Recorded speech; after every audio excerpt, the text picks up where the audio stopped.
우리 양옆에 앉아 계신 우리 사랑하는 가족들을 바라보면서 이렇게 인사 나눌까요? 사랑합니다. 축복합니다.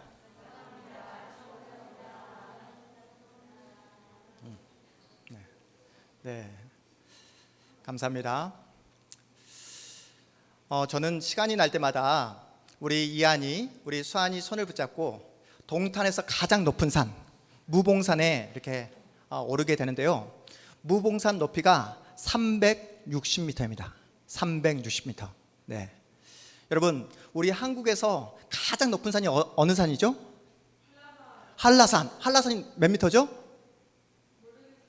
네, 모를 수 있어요. 네, 목사님도 몰랐어요. 한라산의 높이는 1947m입니다. 1947m. 그렇다면 우리 남한과 북한 통틀어서 한반도에서 가장 높은 산이 어떤 산이죠? 그렇죠, 백두산. 백두산의 높이는 얼마 정도 될까요? 2744m. 2744m. 높죠?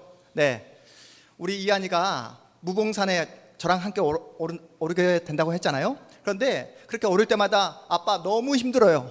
너무 귀찮아요. 너무 땀이 너무 많이 흘러요. 저 더 이상 무봉산에 가고 싶지 않아요. 이렇게 말했던 우리 이한이 수한이가 세계에서 가장 높은 산, 어떤 산이죠?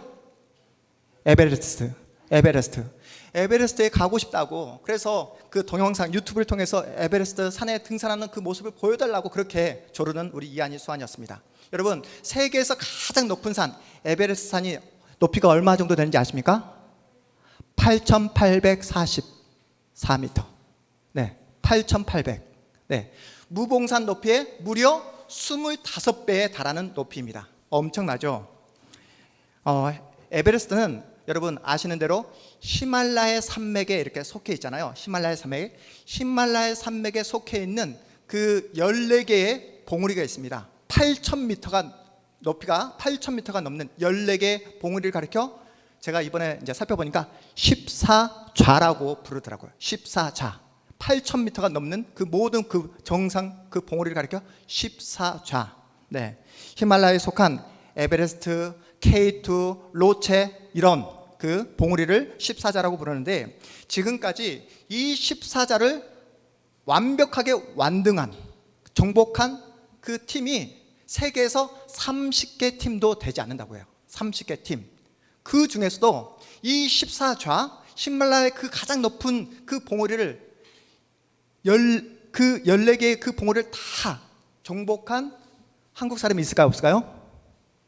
있어요? 없어요? 있습니다. 여러분이 한 번쯤은 들어보았을 6명이나 되는데요. 엄원길, 박영석, 한완용, 오은선, 김재수, 김창호 6분이 이 14자를 완등했다고 합니다. 세계에서 단연 1등입니다. 대단하죠?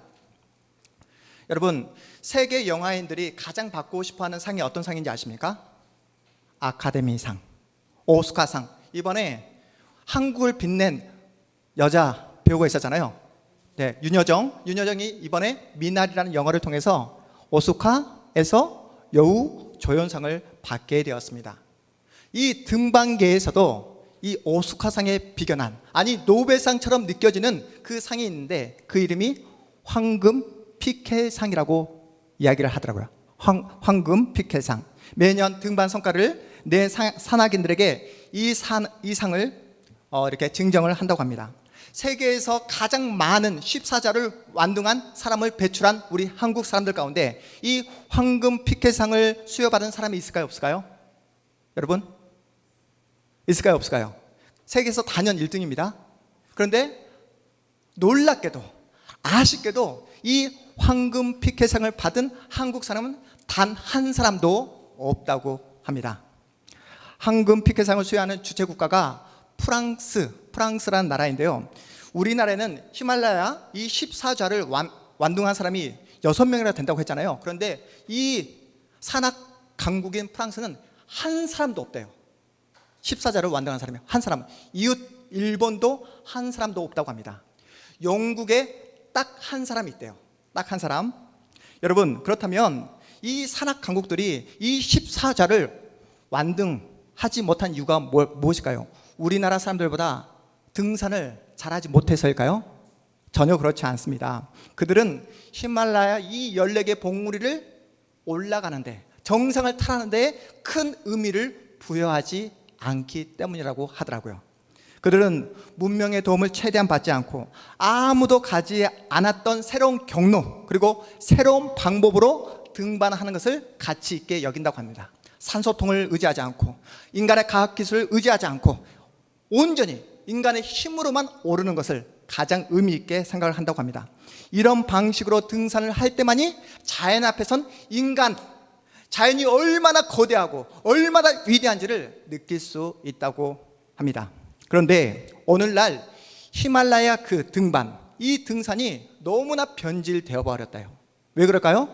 엄청난 돈이 거대한 스폰서를 통해서 쏟아 부어지기 때문입니다. 여러분, 등반할 때 그냥 올라갑니까? 영상을 찍잖아요. 그런 다음에 뭔가 이렇게 브랜드 이름을 붙이지 않습니까? 이 엄청난 돈, 이 상업주의로 물들여 버렸다고 해요. 그래서 4,500m까지, 8,848m 히말라야 에베레스트 산이, 그런데 4,500m까지 헬기를 동원해서 산소통 뭐 갖다 주고 물 주고 뭐 먹을 것, 그리고 엄청난 편리 시설까지 그렇게 제공을 한다고 합니다. 한국에는 히말라야 이 14자를 6명이나 배출한 엄청난 그런 나라이지만, 많은 산악인들로부터 피크 헌터라는 놀림을 당한대요. 피크 헌터. 피크가 무슨 뜻이죠? 정상. 헌터가, 우리 세연아, 헌터가 뭐죠? 그렇죠, 사냥꾼. 피크 헌터. 말의 뉘앙스가 느껴지시죠? 예, 이렇게 산악인들로부터 놀림을 당한다고 합니다. 오늘 본문에는 세상적인 성공, 높은 권력의 자리에 오르는 것에만 혈안이 되어 피크 헌터로 살아가는 한 인물이 소개되고 있습니다. 누구이죠? 아람왕 군대 장군, 아람의 군대 장군 나아만입니다. 나아만. 여러분, 나아만은 수많은 전투에서 승리를 거뒀어요. 엄청난 포상과 엄청난 그런 그 훈장을 받게 되었습니다. 그의 인생에는 실패라는 단어가 전혀 어울리지 않은 것처럼 보여져요. 그렇게 승승가도를 달려가던 그에게 그의 인생에 치명적인 문제가 발생합니다. 우리 본문 1절 말씀을 함께 읽어볼게요. 우리 1절입니다. 함께 읽습니다. 아람 왕의 군대 장관 나아만은 그의 주인 앞에서 크고 존귀한 자니, 이는 여호와께서 전에 그에게 아람을 구원하게 하셨습니다. 그는 큰 용사이나 나병 환자더라. 그는 큰 용사이지만 뭐라고요? 나병 환자더라. 당대 최고의 부와 권력을 손에 쥐고 엄청난 그 성공을 자신의 그 모든 인생 가운데 거둬들였지만, 잘 나가는 사람이었지만 결국 뭐였더라? 나병 환자였더라. 치명적인 피부질환에 걸려 죽음을 기다리는 시한부 인생이라는 거예요. 쉽게 말해서 말기암 환자 신세라는 것입니다. 살점이 몸에서 뚝뚝 떨어져 나가면서 서서히 죽어가고 있습니다. 부와 명예, 그리고 대중들의 인기를 한 몸에 받고 있지만 몸이 이런데 무슨 소용이 있겠습니까? 세상에 그 어떤 것도 자신의 이 절망적인 마음을 해결할 수 있는 게 아무것도 없는 거예요. 이런 상황에서 나아만은 아내가 부리는 여종으로부터 한 소식을 듣게 됩니다. 한 소식을 듣게 되는데 이스라엘 선지자 엘리사를 소개받습니다. 우리 본문, 우리 2절, 3절 말씀도 함께 읽어봅니다. 2절, 3절 말씀 함께 읽습니다.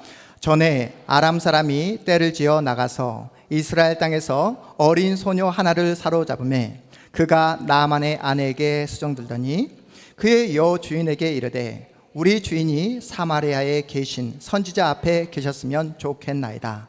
그가 그 나병을 고치리이다 하는지라. 지푸라기라도 잡고 싶은 그 절박한 심정을 가지고 이 아내가 부리던 이 여종을 통해 들은 이 소식을 가지고 곧장 나아만은 이스라엘로 향합니다. 그냥 빈손으로 떠납니까? 오늘 우리 본문 우리 5절 6절 말씀도 우리 함께 읽어보겠습니다. 본문 5절 6절 말씀입니다. 시작. 아람 왕이 이르되 갈지어다 이제 내가 이스라엘 왕에게 그를 보내리라 하더라. 나아만이 곧 떠날새 은 10달란트와 금 6,000개와 의복 10벌을 가지고 와서 이스라엘 왕에게 그 글을 전하니 일러스되 내가 내 신하 나아만을 당신에게 보내오니 이 글이 당신에게 이르거든 당신은 그의 나병을 고쳐 주소서 하였더라. 은 10달란트, 그리고 금 몇 개?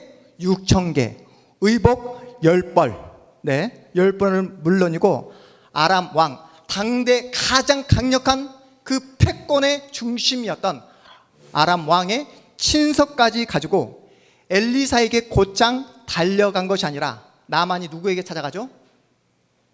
이스라엘의 권력 서열 1인자인 이스라엘 왕에게 찾아갑니다. 나만은 자신이 가져온 이 엄청난 죄물, 그리고 아람 왕의 친서를 들고 가면 이스라엘 왕이 바로 명령을 해서 누구에게? 엘리사에게 명령을 해서 자신의 병이 고침을 받게 될 거라 그렇게 기대했던 거예요. 한마디로 나아만은 자신이 가진 그 부와 권력을 통해 자신의 치명적인 문제를 해결할 수 있다라고 그렇게 생각했던 겁니다. 그는 하나님만이 하실 수 있는 일이 있다는 사실을 전혀 깨닫지 못했던 거예요. 나아만이 가져온 그 아람 왕의 친서를 받아든 이 이스라엘 왕의 얼굴이 한 번에 노랗게 변화됩니다. 우리 본문 7절 말씀도 함께 읽어보겠습니다. 7절입니다. 이스라엘 왕이 그 글을 읽고 자기 옷을 찢으며 이르되 내가 사람을 죽이고 살리는 하나님이냐? 그가 어찌하여 사람을 내게로 보내 그의 나병을 고치라 하느냐? 너희는 깊이 생각하고 저 왕이 틈을 타서 나와 더불어 시비하려 함인 줄 알라 하니라. 편지를 받아든, 편지를 읽은 이스라엘 왕이 옷을 찢습니다. 왜요? 자신은 나아만 그 장군의 그 나병을 고칠 수 있는 힘이 없기 때문에. 이스라엘 하나님은 돈으로 매수될 수 있는 그런 신이 아니기 때문에, 인간에게 놀아나는 그런 신이 이스라엘 신이 아니기 때문이었어요. 그러면서 이렇게 말하잖아요. 내가 사람을 죽이고 살리는 하나님이냐? 그러한 그 상황을 정확하게 이스라엘 왕은 이야기하고 있습니다. 나아만은 자신이 가진 이 돈, 자신이 가진 이 권력으로 사람을 살리기도, 사람을 죽일 수도 있다라고 그렇게 생각했던 거예요. 여러분, 앞에서 요종이, 그 나아만 아내가 부리던 요종이 뭐라고 이야기했죠? 뭐라고? 3절에 보니까 선지자 앞에 계셨으면 좋겠나이다. 곧장 엘리사를 찾아갈 것을 그렇게 이야기했지만 나아만은 요종의 그 말에 전혀 귀를 기울이지 않았어요. 이스라엘 권력서열 1인자인 이스라엘 왕을 찾아가면 자신의 병, 자신의 그 인생의 문제가 해결될 거라 그렇게 믿었던 것입니다. 자신이 가지고 있는 그 권력을 이용하면, 자신이 가지고 있는 그 돈을 뿌리게 되면 자신의 모든 인생의 문제가 다 해결될 거라 그렇게 믿었던 거예요. 여러분 보십시오. 나아만이 하는 이 행동들, 보통 인간들이, 사람들이 하는 본능적인 모습입니다. 그 헌터와 같은 삶을 살았던 나아만같이 사람들은 돈으로 안 되는 일이 없다라고 생각해요. 여러분, 요즘 사람들 어떤 생각을 가지고 있죠? 돈으로 안 되는 일이 있다 없다? 없다라고 생각합니다. 돈이면 다 된다라고 생각해요. 돈이면 생명도 구할 수 있다라고 사람들은 생각을 하는 거예요. 내가 원하는 그 정상에만 올라가게 되면 내 인생의 문제를 다 해결할 수 있고, 또한 해결할 수 있는 능력이 내 손에 주어진다라고 사람들은 그렇게 믿고 생활하고 있습니다. 여러분, 당장에 내 지갑에 돈이 다 떨어져 있다라고 여러분 생각해 보십시오. 지갑에 돈이 다 떨어졌다. 어떤 생각이 드십니까? 마음에 걱정하는 마음이 들리잖아요. 여러분 통장에 제로, 0이라는 숫자가 찍히게 되면 어떤 마음이 밀려오게 되죠? 두려움과 공포가 밀려오게 되잖아요. 그런데 여러분, 여러분의 10년 가운데 하나님의 은혜가 바닥이 났음에도 불구하고 하나님 어찌해야 됩니까? 라고 이 상한 심령을 가지고 하나님 앞에 기도해 보신 적 있으십니까?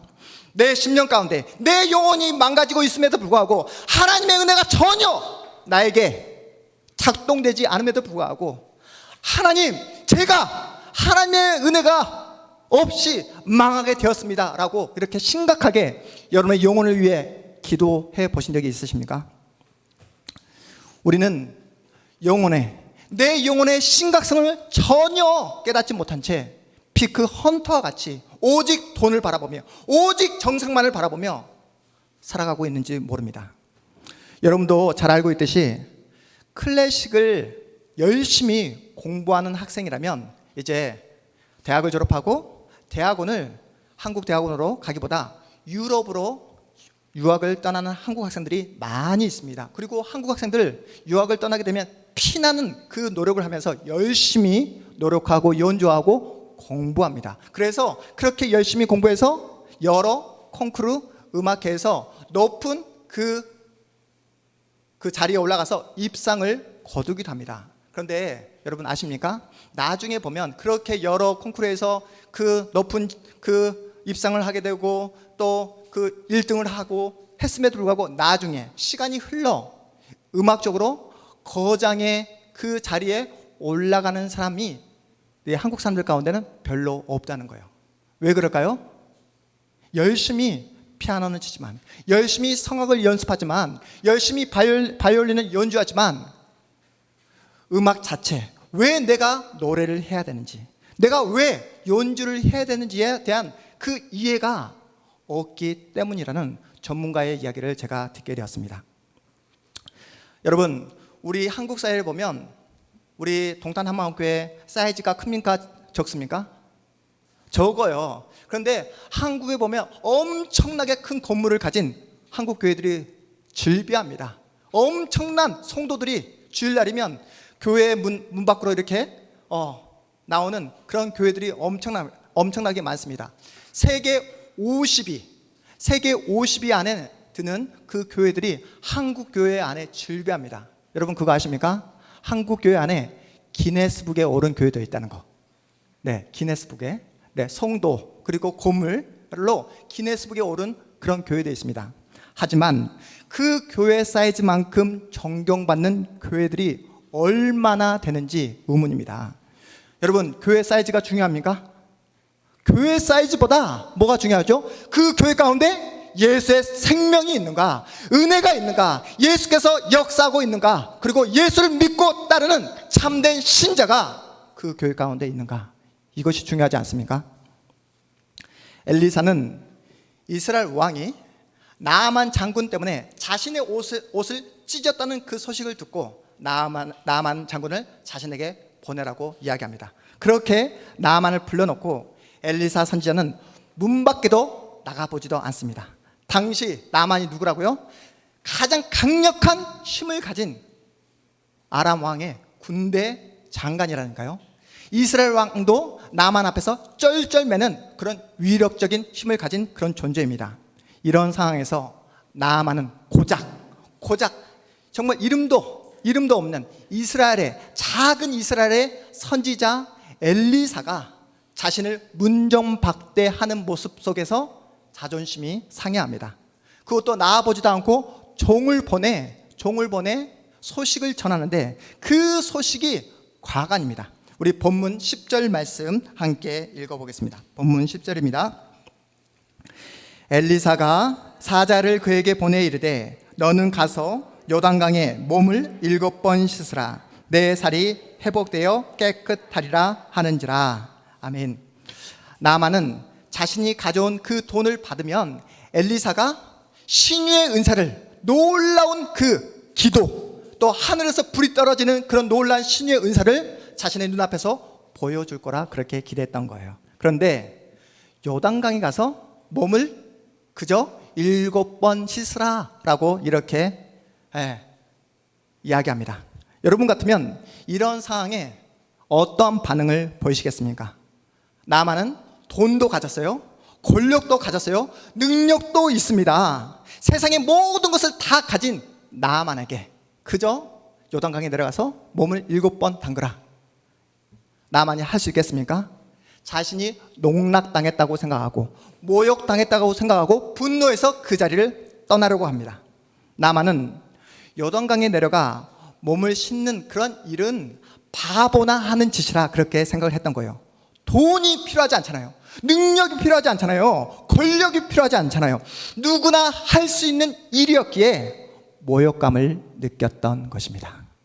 여러분, 우리가 받은 구원이 바로 이거라는 거예요. 강하든 약하든 선하든 악하든 상관없이 하나님께서 거저주시는 선물이 구원인 줄 믿으시기 바랍니다. 우리 하나님 어떤 하나님이라고요? 은혜의 하나님이세요. 은혜의 하나님이십니다. 여러분이 구원을 받도록 하기 위해서 여러분에게 그 어떤 자격과 조건을 요구하지 않으세요. 여러분에게 돈을 요구하지 않으십니다. 여러분의 정성을 요구하지 않으십니다. 나만은 그냥 몸을 씻으라, 그냥 몸을 씻으라 라는 이 명령이 너무 어려웠던 거예요. 아이러니하지 않습니까? 여러분, 그냥 걸어가서 여동 강물에 들어가서 몸을 씻는 게 어렵습니까? 쉽습니까? 너무나 쉬워요. 명령이 너무나 쉬웠기에 따를 수가 없었던 거예요. 명령이 너무나 쉬웠기에 그 명령에 순종할 수 없었던 것입니다. 나만이 평생을 어떤 인생을 살았다고요? 피크 헌터. 오직 정상, 오직 권력, 오직 돈, 오직 자리에만 혈안이 돼요. 자신이 마음만 먹으면, 자신이 노력만 하면 그 자리를 쟁취할 수 있었다고 생각했던 그 나만으로 하여금 아무것도 하지 말고 그냥 몸만 씻으라 라는 이 말이 자신에게는 모욕감으로 자신의 나약함을 증명하라는 그런 자리로 들렸던 것입니다. 여러분, 우리가 신앙생활을 하면서 하나님 앞에서 겸손해지기가 얼마나 어렵습니까? 하나님, 제가 하나님을 위해 이렇게 많은 일들을 하지 않았습니까? 하나님을 위해 돈도 바쳤고 제 정성도 바쳤고 제 시간과 에너지를 바쳤으니 저의 이러한 그 간절한 정성의 모습을 보면서 하나님, 제 인생의 문제점 해결해 주십시오, 이렇게 기도해 보신 적 있으시잖아요. 그런데 우리 하나님은 우리에게 그 어떤 자격, 그 어떤 조건도 요구하지 않으십니다. 그저 하나님만 바라보기를 원하고 계세요. 그저 하나님만 신뢰하기를 원하고 계십니다. 그저 하나님의 말씀에 순종해서 바로 이 시간 여러분의 몸을 움직여 요단 강물에 들어가 몸을 씻기를 원하고 계시는 줄 믿으시기 바랍니다. 하나님의 은혜와 용서는 받는 쪽, 나만 쪽에서는 거저 받는 것이지만 주는 쪽에서는 여러분 엄청나게 큰 희생이 따른다는 사실 여러분 알고 계십니까? 나만이 구원을 받기 위해서 어떤 누구의 희생이 따랐습니까? 오늘 본문에 등장합니다. 잠시 등장했다가 사라져 버리기 때문에 여러분이 성경을 집중해서 읽지 않았다면 그 숨은 영웅을 찾기가 너무나 어렵습니다. 오늘 본문에 나타나고 있는 숨은 영웅, 이 숨은 영웅의 희생이 없었다면 나만은 구원을 받지 못했을 거예요. 이 숨은 영웅은 누굴까요?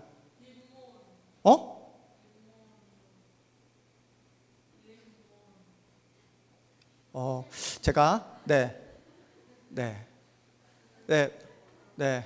좋아요. 이렇게 우리 세승이 너무 좋습니다. 숨은 영웅은 누굴까요? 오늘 본문에 나타나고 있는, 오늘 이걸 못 찾으면 오늘 여러분 집에 못 갑니다. 누굴까요? 나만 아내가 부리던 여종이에요. 오늘 본문에 숨어있는 영웅은 나만 아내가 부리던 여종입니다. 그 어린 소녀는 아람 나라가 이스라엘을 침략해서 그래서 아람으로 끌려온 노예입니다. 가족들의 생사도 알 수가 없어요. 자신의 아버지 어머니가 그 아람 군대의 손에 잡혀서 살해를 당할 수도 있습니다. 아람 사회 구조 속에서 가장 밑바닥 인생이에요. 인종적으로 보면 외부인입니다. 노예예요. 거기다가 아직 어린 소녀입니다. 지금으로 치면 우리 예안이, 우리 세연이 나이 또래의 그런 여자아이였어요. 한마디로 미래가 전혀 보이지 않는 그런 비참한 인생입니다. 그게 누구 때문이라고요? 그게 누구 때문이요? 아람의 군대 장관 나만 때문이었어요. 그렇게 부모의 원수이고 자신의 인생을 엉망으로 망쳐버린 그 나만, 그 원수인데, 원수가 나병에 걸렸다는 그 소식을 듣고 이 어린 요정이 어떻게 반응합니까? 나병에 걸렸다니 쌤통이다. 나병에 걸린 것은 내 부모를, 내 인생을 이렇게 엉망으로 만들어 놓은 그런 하나님이 너에게 내린 천벌이다. 하루빨리 죽어라. 내가 너의 무덤 위에 내 침을 뱉으리라. 이렇게 반응했습니까? 자신의 인생에 대해 한탄하며 얼마든지 절망의 자리로 나락으로 떨어질 수 있는 그런 상황이었어요. 그런데 이 어린 요정은 이 절망의 늪, 분노의 늪으로 떨어지지 않았습니다. 그 어린 소녀의 말을 다시 한번 들어볼까요? 우리 3절 말씀 다시 한번 읽어보도록 하겠습니다. 3절 말씀, 어린 소녀의 고백입니다. 시작. 그의 여 주인에게 이르되 우리 주인이 사마리아 계신 선지자 앞에 계셨으면 좋겠나이다. 그가 그 나병을 고치리다 하는지라. 아멘. 우리 주인이 누가 앞에? 선지자 앞에 계셨으면 좋겠습니다. 그가 반드시 우리 주인의 나병을 고쳐 주실 것입니다.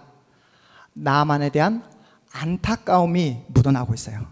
나만 주인의 병이 꼭 나았으면 하는 간절한 마음이 여러분 느껴지지 않습니까? 그런 마음이 없었다면 이 어린 여종은 이스라엘의 선지자 엘리사를 처음부터 소개하지도 않았을 겁니다. 여러분, 나아만의 목숨이 누구의 손에 달려 있다고요? 나아만의 목숨이 이 어린 여종의 손에 달려 있는 거예요. 이 여종이 엘리사를 소개해 주지 않았다면 나아만은 비참한 고통 속에서 죽고 말았을 겁니다. 그런데 여종은 나아만을 그냥 내버려 두지 않았어요. 방치하지 않았어요. 그 어린 소녀는 복수의 칼을 내려놓고 온 인류의 만인의 심판자이신 하나님께 나아만의 인생을 맡깁니다. 나아만을 용서하고 나아만을 위해 기꺼이 구원의 통로가 되어주는 거예요. 자신의 그 모든 눈물과 아픔을 다 감수하면서 나아만을 용서하는 자리로 나아가고 있어요. 용서는 언제나 누군가의 무엇이 따른다고요? 희생이 따른다는 거예요. 희생. 누군가의 희생이 따릅니다. 여러분, 용서의 절정을 보여주신 분이 누구시죠? 우리 주 예수 그리스도입니다. 예수님은 이 땅에 죽기에 오셨어요. 저와 여러분을 구원하기 위해 이 땅에 오셨습니다. 하늘의 모든 영광을 다 버리시고 이 땅에서 저와 여러분의 그 죄를 용서해 주시기 위해 모든 모욕과 모든 고난과 모든 아픔을 다 감내하셨습니다. 십자가 위에서 치러야 될, 내가 치러야 될 그 모든 그 고통을, 모든 죄를 감당해 주셨기에, 나를 용서해 주셨기에 우리는 더 이상 죄값을 치를 필요 없는 그런 자연이 된 줄 여러분 믿으시기 바랍니다. 하나님은 구원을 받기 위해 우리에게 그 어떠한 노력도, 실력도, 조건도, 자격도 요구하지 않는다는 거예요. 우리를 위해서, 나를 위해서 죽으시고 나를 위해서 부활하신 그 예수 그리스도만을 바라보고 신뢰하고 그 예수 그리스도를 믿기를 원하고 계십니다. 모든 큰 일은 누가 다 감당해 주셨기에? 예수 그리스도께서 다 감당해 주셨기에 우리는 무엇만 하면 된다? 무엇만 하면 된다? 그저 우리의 몸을 움직여 요단강에 들어가 우리의 몸만 씻으면 된다라고 말씀하고 있습니다. 우리가 해야 할 일은 그저 예수님을 내 마음 중심에 모시는 거예요. 예수께서 나에게 베풀으신 그 은혜에 감사하는 겁니다. 그 은혜에 감격하는 거예요. 그때부터 나를 억압하고 있는 그 모든 영적인 나병들이 다 무너지게 되는 줄 믿으시기 바랍니다. 여러분이 붙잡고 있는 그 모든 불안과 모든 두려움이 예수의 이름으로 다 물러나게 되는 줄 믿으시기 바랍니다. 여러분, 예수의 이름으로 살아갈 때 지금까지 여러분이 붙잡고 있었던 그 모든 성공에 대한 욕망, 욕심, 피크 헌터로 살고자 했던 모든 부담에서 벗어나게 되는 줄 믿으시기 바랍니다. 나아만이 자신의 이러한 연약함, 무력함을 인정하고 하나님의 말씀에 순종해서 요단 강물에 들어가게 되었을 때 어떠한 놀라운 역사가 나타나게 되는지 우리 본문 우리 마지막 절 우리 14절 말씀 함께 읽어보겠습니다. 14절입니다. 나아만이 이에 내려가서 하나님의 사람의 말대로 요단강에 7번 몸을 잠그니 그의 살이 어린아이의 살같이 회복되어 깨끗하게 되었더라. 아멘. 다시 한번 우리 믿음으로 다시 한번 읽어보겠습니다. 5장 14절 말씀 시작. 나아만이 이에 내려가서 하나님의 사람의 말대로 요단강에 7번 몸을 잠그니 그의 살이 어린아이의 살같이 회복되어 깨끗하게 되었더라. 아멘. 지금까지 피크 헌태로 오직 욕망, 오직 권력, 오직 돈만 보며 살았던 이 나만 누구를 통해? 어린 여종을 통해. 누구를 통해? 하나님의 사람 엘리사를 통해, 그리고 어린 여종과 그리고 엘리사가 믿고 있는 하나님의 은혜를 통해 놀라운 치유의 역사를 맛보게 되었습니다. 저는 우리 동탄 한마음교회 우리 모든 성도님들이 이 시간 나만이 만난, 나만이 경험한 그 살아계신 하나님을 만나기를 주님의 이름으로 축복합니다. 여러분이 가지고 있는 그 모든 욕망, 그 모든 욕심을 주님 앞에 내려놓고 주님 앞에서 나의 연약함을 고백하셨으면 좋겠어요. 하나님, 저는 아무것도 할 수 없습니다. 하나님께서 내 인생 가운데 찾아오시고 나를 도와주시지 않으면 저는 단 한순간도 살아갈 수 없는 연약하고 힘이 없는 무력한 존재가 바로 저입니다. 그래서 주님의 은혜가 필요합니다 라고 고백하며 나가는 여러분 모두가 되기를 주님의 이름으로 축복합니다. 다시 말씀의 서론에서 이야기 드렸던 그 등반과 이야기를 통해서 오늘 말씀을 마무리하겠습니다. 1953년, 여러분 1953년입니다. 1953년에 에베레스트를 세계에서 처음으로 등반한 에드먼드 힐러리는 귀족이라는 호칭을 받게 됩니다. 귀족. 그 에드먼드 힐러리가 귀족이라는 호칭을 받게 된 이유가 무엇일까요? 세계 최초, 인류 최초로 세계에서 가장 높은 에베레스트를 올랐기 때문에 그런 호칭을 받게 된 것이 아니라 산에 대한 그 자세, 그리고 사람을 바라보는 그 태도 때문에 귀족이라는 호칭을 받게 됩니다. 홀로 올라가는 것이 아니라 항상 지금도 셀파라고 여러분 들어보셨습니까? 셀파는 누구냐면 그 네팔 현지인을 말합니다. 셀파, 현지인 도우미, 안내인을 가리켜 셀파라고 하는데 그 눈앞에 지금 에베레스트 8,844m의 그 정상을 눈앞에 두고 있습니다. 그때 에드먼드 힐러리가 자신과 함께 그 죽음을 무릅쓰고 그 정상까지 올라온 그 현지인 셀파에게 이렇게 말했다고 합니다. 너의 나라이니 네가 먼저 올라가거라. 너의 나라이니 네가 먼저 올라가거라 라고 자신이 그 첫 번째로 올라갈 수 있는 그 영광의 자리를 현지인 셀파에게 양보를 했다는 거예요. 그 이후에 자신의 돈과 자신의 시간을 셀파족을 위해서, 네팔 현지인을 위해서 그렇게 쏟아 부었다고 합니다. 그렇기 때문에 귀족이라는 호칭을 받게 되었다고 해요. 산에 대한 자세, 사람을 대하는 그 태도 때문에 이러한 놀라운 호칭을 받게 되었다는 그러한 이야기를 제가 듣게 되었습니다. 사랑하는 여러분 우리가 누구입니까? 우리는 예수 믿는 예수의 사람이잖아요. 우리에게 영의 이름이 붙여져 있잖아요. 신자, 하나님의 자녀라는 그 놀라운 특권과 영광이 우리에게 주어져 있습니다. 이 영광의 이름을 가지고 여러분 한평생 한 번뿐인 그 인생을 어떠한 목표, 인생의 목표를 가지고 살아가시겠습니까? 여러분에게 있어서 정상은 어디입니까? 새로 지어진 넓은 아파트입니까? 멋진 자동차입니까? 아무런 걱정을 하지 않는 그런 편안한 삶입니까? 권력입니까? 돈입니까? 건강입니까? 오늘 말씀을 통해 여러분 우리가 깨닫게 되지 않았습니까?